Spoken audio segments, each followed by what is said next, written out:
pagi. Kembali lagi bersama saya. Perkenalkan, nama saya Febriana Helena Steran, program studi pendidikan sosiologi Universitas Muhammad Jepang. Nah, pada kesempatan ini saya akan membahas sedikit mengenai proposal saya yang berjudul Relevansi Nilai-Nilai Kearifan Lokal dalam Pendidikan Sosiologi di SMA Negeri 2 Tasik Barat, Kabupaten Belu. Oke, baik, kita ke bab yang pertama. Nah, di bab yang pertama kita akan membahas beberapa poin. Nah, poin yang pertama adalah latar belakang. Latar belakang kita akan membahas mengenai kearifan lokal. Itu kita akan membahas dari secara umum sampai pada secara khusus. Nah, secara umum yang dimaksud kita akan membahas mengenai kearifan lokal yang mendunia dan sampai dunia nasional hingga sampai ke tempat di mana penelitian tersebut dilakukan. Nah, oke, baik. Latar belakang kearifan lokal dan latar belakang kearifan lokal, namun saat ini sudah mendunia. Kearifan lokal seakan-akan digeser oleh kemajuan teknologi atau di era digital.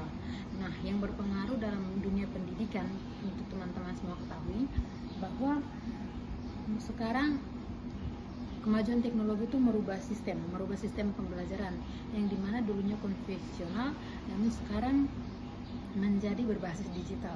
Nah, berbasis digital sehingga muncul inovasi-inovasi baru, mulai dari sumber belajar, media pembelajaran, semuanya itu muncul dari di era digital sehingga menggeser nilai-nilai konvensional atau nilai-nilai yang dulu, yang dimana kita mendapatkan suatu informasi pembelajaran melalui usaha yang begitu besar sehingga kita mendapatkan apa yang kita inginkan. Namun dengan kemajuan teknologi kita dapat menggunakan gadget untuk mendapatkan informasi-informasi yang kita inginkan secara cepat, namun kita belum tentu kita memahami tentang apa yang kita dapatkan. Nah, kalau dulu kita menggunakan media konvensional, kita akan berusaha untuk mendapatkan informasi dengan berproses yang panjang sehingga hasilnya pun kita dapat memahami apa yang kita cari dan apa yang kita inginkan. Nah, oke, baik teman-teman. Di sini saya dalam suatu penelitian kita akan mencari masalah dan menemukan solusi atas permasalahan tersebut.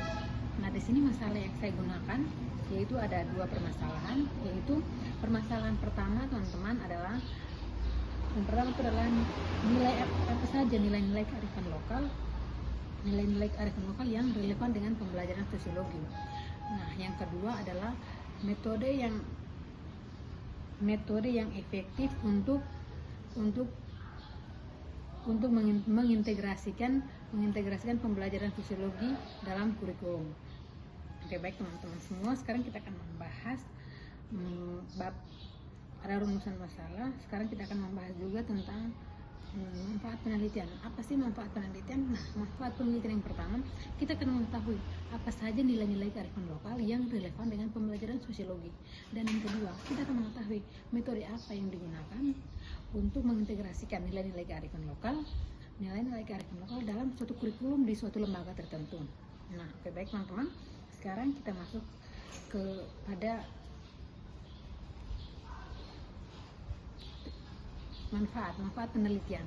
Nah, manfaat penelitian di sini saya ada dua manfaat, yaitu manfaat yang pertama adalah manfaat teoritis dan manfaat praktis. Oke, baik, sekarang kita akan masuk ke bab 2. Bab 2 di sini tinjauan pustaka, di mana kita akan membahas titik pusat kita akan memfokuskan pembahasan ini kepada apa sih itu kearifan lokal. Nah, di sini kita akan membahas apa saja kearifan lokal itu. Nah, kearifan lokal itu berkaitan erat dengan pengetahuan lokal masyarakat. Kearifan lokal itu merupakan kebijakan hidup dan pandangan hidup masyarakat itu, serta yang menerbitkan kearifan terhadap manusia maupun lingkungan sekitarnya. Artinya masyarakat hidup dalam lingkup kearifan lokal, sehingga masyarakat mampu merasakan apa saja hal-hal yang membuat masyarakat itu masih berpegang teguh terhadap kearifan lokal, yang membuat kita tidak terlalu tergiur terhadap penemuan-penemuan baru seperti di era digital saat ini.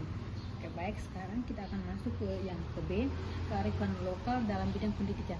Nah, kearifan lokal dia juga berperan penting dalam bidang pendidikan, di mana seperti yang sudah tadi kita bahas di latar belakang, bahwa pendidikan kearifan lokal adalah pendidikan yang mengajarkan peserta didik untuk dekat dengan situasi yang konkret, di mana dalam kearifan lokal siswa itu diajarkan untuk melihat hal-hal konkret atau hal-hal nyata yang sudah dialami oleh siswa tersebut, di mana hal-hal tersebut seperti interaksi atau komunikasi sosial yang dialami sendiri, sehingga itu menjadi fenomena yang konkret atau nyata yang dialami oleh siswa tersebut. Nah, yang ketiga adalah pembelajaran sosiologi. Nah, pembelajaran sosiologi, sebagai mahasiswa pendidikan sosiologi, kita pasti mengetahui apa itu pembelajaran sosiologi. Pembelajaran sosiologi adalah pembelajaran yang berkaitan adalah dengan masyarakat, di mana di suatu tempat tinggal ada sekumpulan masyarakat yang melakukan interaksi secara langsung dan kontak sosial. Itu yang dinamakan sosiologi, yang membahas tentang masyarakat dan lingkungan masyarakat. Oke. Dari setelah itu kita akan membahas poin berikutnya adalah kerangka pikir. Nah, kenapa saya menggunakan kerangka pikir? Nah, kerangka pikir itu menggambarkan bagaimana kita menggambarkan pola tentang apa yang kita kaji. Kerangka pikir adalah suatu gambar, diagram atau variabel yang menghubungkan tentang judul kita. Seperti judul saya yang nilai-nilai kearifan lokal dalam pendidikan sosiologi. Itu dimana diagramnya nilai-nilai kearifan lokal akan berhubungan dengan pembelajaran sosiologi di suatu lembaga. Nah, yang berikutnya adalah hipotesis atau penelitian terdahulu. Nah, kenapa saya mengambil judul penelitian kearifan lokal? Karena saya menemukan data-data yang mengenai kearifan lokal itu sangat kuat dan sangat membuat saya tertarik untuk mengambil tentang kearifan lokal, di mana penulis-penulisnya sangat menggambarkan kepada kita bagaimana pentingnya kearifan lokal dan agar kita bisa membuka wawasan kita, agar kita tidak terlalu tergiur dengan media-media teknologi yang baru sehingga melupakan apa yang sudah menjadi tradisi atau kearifan lokal kita di daerah tersebut. Nah, dari hipotesis terdahulu saya mendapat beberapa penelitian atau artikel yang membuat saya bangga lagi. Adalah salah satu penulisnya adalah berasal dari Kabupaten Belu dan artikelnya itu diterbitkan tahun 2003, menjadi artikel yang sangat terbaru dan itu akan menceritakan tentang kearifan lokal yang ada di Kabupaten Belu. Penulisnya adalah Hubertus Farang. Yang berikutnya adalah Heni Widayani, Yuni Rahmawati, Yohanes Sumandi, dan Francisca Yolanda Bria. Nama-namanya sangat familiar karena nama-namanya berasal dari NTT, di mana kita membaca artikel mereka akan membuka wawasan kita bahwa pentingnya kearifan lokal, bahwa kearifan lokal itu sangat penting untuk kita, agar kita tahu bahwa kita tidak boleh terlalu tergiur jika pun kita menerima berbagai macam kemajuan teknologi, namun kita tidak langsung 100% mengikuti kemajuan yang ada, namun kita harus memfilternya agar hal-hal baik yang bisa kita ikuti dan hal-hal yang tidak baik akan kita tinggalkan dan menjadikan itu sebagai pembelajaran untuk kita. Baik, sekarang kita akan melanjutkan pembahasan kita. Nah, pembahasan yang berikutnya adalah bab 3. Dalam penelitian proposal, dalam penelitian proposal ada 3 bab yang kita bahas. Nah, ini adalah bab terakhirnya. Nah, bab yang terakhir ini akan menceritakan tentang metode penelitian. Nah, metode penelitian yang digunakan dalam penelitian saya, jenis penelitian yang saya gunakan adalah kualitatif. Nah, jenis penelitian adalah penelitian yang digunakan untuk meneliti pada kondisi objek yang alamiah. Sebagai lawannya adalah eksperimen, di mana dalam penelitian kualitatif ini yang mengharuskan mahasiswa adalah sebagai eksperimen adalah uji coba, di mana kita akan turun langsung ke lapangan dan kita akan mengetahui apa saja yang terjadi di sana dan apa saja, misalnya tentang kearifan lokal apa saja yang ada di SMA Negeri Tasiketo Barat, dan kearifan lokal seperti apa yang kita ketahui dan apakah itu berkaitan dengan pembelajaran sosiologi atau tidak. Oke, baik, sekarang ke lokasi, waktu, dan tempat penelitian. Nah, tempat penelitian yang saya gunakan adalah penelitian saya dalam SMA Negeri 2 Tasiketo Barat, Kabupaten Belu, Kecamatan Tasiketo Barat. Waktu penelitian yang saya gunakan pada semester ganjil tahun 2024-2025. Oke, baik, sekarang sumber data. Nah, dalam proposal kita akan mencari sumber-sumber data atau sumber data yang kita peroleh untuk proposal kita. Nah, sumber data yang saya peroleh, yang pertama adalah sumber data primer dan yang kedua adalah sumber data sekunder. Nah, sumber data primer adalah sumber data yang langsung, di mana informasi yang saya dapatkan adalah informasi yang langsung saya dapatkan adalah wawancara, seperti wawancara langsung. Misalnya informasi yang saya tanyakan kepada informan, saya mewawancara informan, misalnya guru.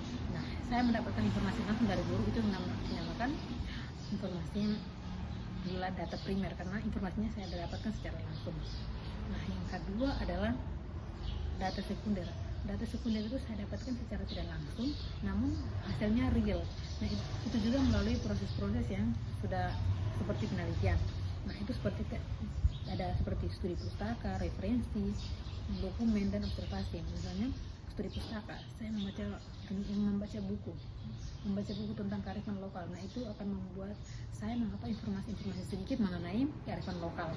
Tinggal saya kaitkan bagaimana hubungannya antara kearifan lokal di dalam bidang pendidikan, terutama pendidikan sosiologi. Apakah berkaitan antara kearifan lokal dengan pendidikan sosiologi? Baik, sekarang kita masuk di populasi dan sampel. Nah, populasi dan sampel. Nah, dalam penelitian pasti kita akan menjadikan objek untuk kita meneliti, bukan kita meneliti asal mengisi informasi namun tidak tahu apa yang diteliti. Nah, dalam suatu proposal kita akan menemui yang namanya populasi dan sampel. Nah, perbedaan antara populasi dan sampel, kalau populasi itu mengambil sebagian besar lingkup. Misalnya dalam dunia pendidikan saya mengambil salah satu lembaga, itu lembaga yang saya ambil adalah lembaga pendidikan SMA Negeri 2 Tasiketo Barat di Kabupaten Belu. Nah, sampel yang saya gunakan adalah sebagian dari populasi. Jadi tidak semua yang satu lembaga saya ambilkan tentang datanya, namun saya mengambil sebagian. Nah, sebagian itu adalah satu kelas. Nah, jadi sampel saya adalah kelas 11 sosial 1 untuk dijadikan sampel dalam penelitian saya. Oke, baik, sekarang kita masuk di instrumen penelitian. Apa sih instrumen penelitian? Nah, instrumen penelitian saya di sini ada 3, yaitu observasi, wawancara, dan dokumentasi. Teknik pengumpulan data yang saya pakai sini juga ada 3, yaitu observasi, wawancara, dan dokumentasi. Apa sih observasi, dokumentasi, dan dokumentasi? Nah, observasi adalah kita harus turun langsung ke lapangan tersebut, atau kita langsung turun ke SMA tersebut dan kita mengetahui nilai-nilai kearifan lokal apa saja yang di lembaga tersebut, dan nilai-nilai itu apakah berkaitan dengan pembelajaran sosiologi atau tidak. Nah, itu adalah observasi, sehingga kita mendapat informasi dari situ dan kita langsung rangkum untuk menjadikan bahan penelitian kita. Nah, yang kedua untuk wawancara. Jika kita sekedar melihat dan belum mengetahui informasi itu, kita bisa langsung menanyakan. Teknik wawancara, kita memberikan pertanyaan kepada informan. Contohnya seperti ini, bertanya kepada kepala sekolah, staf guru, bahkan kita bisa mencari tahu melalui siswa-siswa yang ada di lembaga pendidikan tersebut. Yang kedua adalah dokumentasi. Nah, jika kita melakukan suatu penelitian, kita harus memberikan bukti kepada lembaga, meninggalkan kepada lembaga dan memberikan bukti kepada dosen pembimbing kita atau yang berkaitan dengan penelitian kita, sehingga menjadi bukti bahwa kita telah melakukan penelitian tersebut. Baik, sekarang kita akan masuk ke teknik analisis data. Teknik analisis data yang saya gunakan adalah triangulasi. Ada 3 teknik, itu triangulasi. Yang pertama telah melalui beberapa sumber, itu kita mengecek data. Kita mengecek kembali data yang sudah kita dapatkan melalui beberapa sumber, melalui seperti tadi wawancara, dokumentasi. Nah, dari beberapa sumber itu kita mengecek kembali apakah informasi itu sudah pas atau belum. Nah, yang berikut adalah triangulasi teknik. Triangulasi teknik adalah sumber yang kita mendapatkan informasi dari sumber yang sama tapi yang teknik yang berbeda. Nah, itu kembali kepada mindset kita, bagaimana kita cara berpikir untuk memperbarui teknik pengumpulan data kita dengan yang sudah dilakukan oleh penelitian yang terdahulu. Nah, yang berikut adalah triangulasi waktu, di mana kita sebagai mahasiswa kita akan mencari tahu waktu yang tepat dan kapan untuk melakukan pengumpulan data tersebut. Oke, baik teman-teman, sekian, inilah pembahasan saya mengenai judul saya yang berjudul kearifan nilai-nilai kearifan lokal yang relevan dalam pembelajaran siswa. Sampai jumpa.